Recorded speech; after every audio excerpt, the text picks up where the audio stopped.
This video is designed to help you start a roadside assistance business. At the end of the video, you'll find a valuable gift. It's a roadside assistance business plan that you can download, and will lay down for you, step by step, everything you need to know to start a successful roadside assistance business of your own. If you are new to this channel, make sure to hit the subscribe button for more videos like this.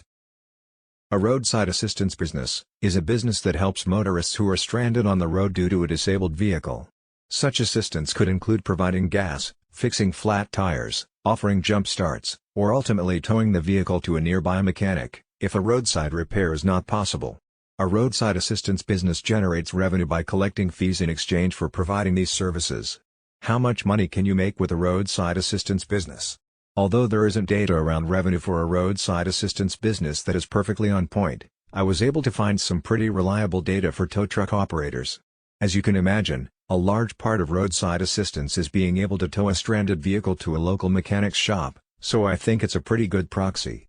The national average income for a tow truck owner-operator is about $100,000, which translates to approximately $48 per hour. Some see revenue as high as $300,000 and as low as $25,000, with top earners, 90th percentile, making $250,000 per year. Those are some compelling numbers on the top end, but as with all businesses, nothing is guaranteed and your results may vary.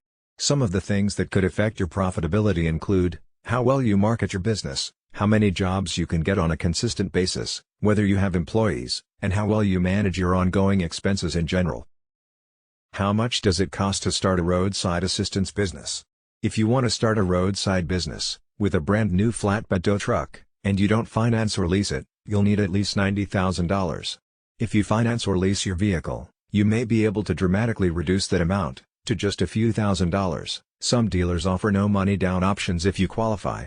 The cost of starting a roadside assistance business is going to be largely driven by the cost of your tow truck. There are other expenses, such as equipment, permits and licenses, insurance, etc., but the biggest cost is going to be your truck, so let's tackle that first. At a minimum, you will need a basic pickup truck with towing equipment that has enough pulling capacity to move most vehicles to the required location. If you want the latest and greatest, many roadside assistance businesses now use flatbed tow trucks. A flatbed tow truck is also known as a rollback, or slide tow truck. This is because of the way it performs the towing operation. Your tow truck has a hydraulic inclined bed, which can be lowered all the way to the ground. The disabled vehicle can either be driven up to the platform or pulled onto it. The great thing about these types of trucks is that they make transporting the towed vehicle extremely secure. None of the wheels are touching the road, so there is no risk of damage to the car due to potholes, etc. How much do they cost? That's the downside.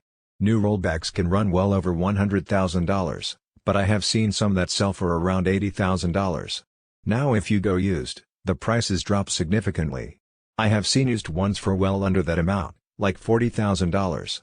Now granted, those trucks had a ton of miles on them, so you will need to decide if paying a lower cost now is worth the future headaches associated with constant repairs and dealing with a truck that has limited remaining life.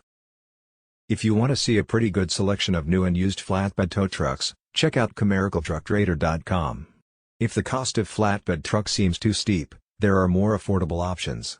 You can choose to go with a simple pickup truck with a hook and chain, or a wheel lift.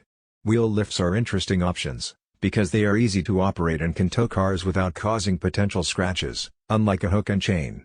Now remember that you can finance the purchase of these vehicles, assuming you have decent credit and income, or you can lease them. As mentioned before, you can significantly cut down on the amount of cash you need to start the business, if you choose to do that, but keep in mind mileage caps when leasing. What equipment do I need for my roadside assistance business? In addition to getting a tow truck, you will need some basic equipment to handle issues that you face day to day on assisting customers. Here is a list of basic equipment you should consider getting for your roadside assistance business. Good set of basic sockets. A lightweight aluminum jack. Battery tester. Flashlight. Booster pack and long, 20, jumper cables. Lockout kit, to get into locked cars. Air compressor, if the customer's spare tire is flat and needs filling. Gloves. 2-gallon gas can. Torque wrench. Impact gun, it will crack all lug nuts. Heavy metal head hammer, for seized up wheels. Tire pressure checker. Tire plug equipment, if you are offering this service. Wheel chock, to secure car if car is on an incline. Breaker bar, for stubborn lug nuts. Screwdriver. Knee pads, for comfort, you'll be spending a lot of time on your knees changing tires, etc. The next part of the video is not specific to the roadside assistance business. Nevertheless, this knowledge is essential for success in the roadside assistance business, as well as in any other business. Ignore it at your own peril. Operating a successful roadside assistance business will depend on the following 4 conventions. 1. A practical plan, with a solid foundation. 2. Dedication, and willingness to sacrifice, to reach your goal. 3. Technical skills. 4. Basic knowledge of management, finance, record keeping and market analysis. As a new owner, you will need to master these skills and techniques if your business is to be successful. Finding a niche. Small businesses range in size from a manufacturer, with many employees, and millions of dollars in equipment, to the lone window washer, with a bucket and a sponge. Obviously, the knowledge and skills, required for these 2 extremes, are far apart, but for success they have one thing in common. Each has found a business niche, and is filling it. The most critical problems you will face, in your early planning, will be to find your niche, and determine the feasibility of your idea. Get into the right business at the right time, is very good advice, but following that advice, may be difficult. Many entrepreneurs plunge into a business venture, so blinded by the dream, that they fail to thoroughly evaluate its potential. Is your business idea feasible? Before you invest time, effort, and money, the following exercise will help you separate sound ideas from those bearing a high potential for failure. Identify and briefly describe the business you plan to start. Identify the product or service you plan to sell. Answering yes to any of the following 3 questions means you are on the right track. A negative answer to all of them means the road ahead could be rough. 1. Does your product or service satisfy an unfilled need? 2. Will your product or service serve an existing market in which demand exceeds supply? 3. Will your product or service be competitive, based on its quality, selection, price, or location? Market analysis. For a small business to be successful, the owner must know the market. To learn the market, you must analyze it, a process that takes time and effort. You don't have to be a trained statistician to analyze the marketplace, nor does the analysis have to be costly. Analyzing the market is a way to gather facts about potential customers, and to determine the demand for your product or service. The more information you gather, the greater your chances of capturing a segment of the market. Know the market before investing your time and money in any business venture. The following questions will help you collect the information necessary to analyze your market and determine if your product or service will sell. This brief exercise will give you a good idea of the kind of market planning you need to do. An answer of no to any of the questions indicates a weakness in your plan, so do your research until you can answer each question with a yes. 1. Do you know who your customers will be? 2. Do you understand their needs and desires? 3. Do you know where they live? 4. Will you be offering the kind of products or services that they will buy? 5. Will your prices be competitive in quality and value? 6. Will your promotional program be effective? 7. Do you understand how your business compares with your competitors? 8. Will your business be conveniently located for the people you plan to serve? 9. Will there be adequate parking facilities for the people you plan to serve? Planning your startup. The following questions are grouped according to function. They are designed to help you prepare for opening day. Merchandise. Have you decided what items you will sell or produce, or what services you will provide? Have you made a merchandise plan, based upon estimated sales, to determine the amount of inventory you will need to control purchases? Have you found reliable suppliers, who will assist you in the startup? Have you compared the prices, quality, and credit terms of suppliers? Business records. Are you prepared to maintain complete records of sales, income and expenses, accounts payable, and receivables? Have you determined how to handle payroll records, tax reports, and payments? Do you know what financial reports should be prepared, and how to prepare them? Finances. A large number of small businesses fail each year.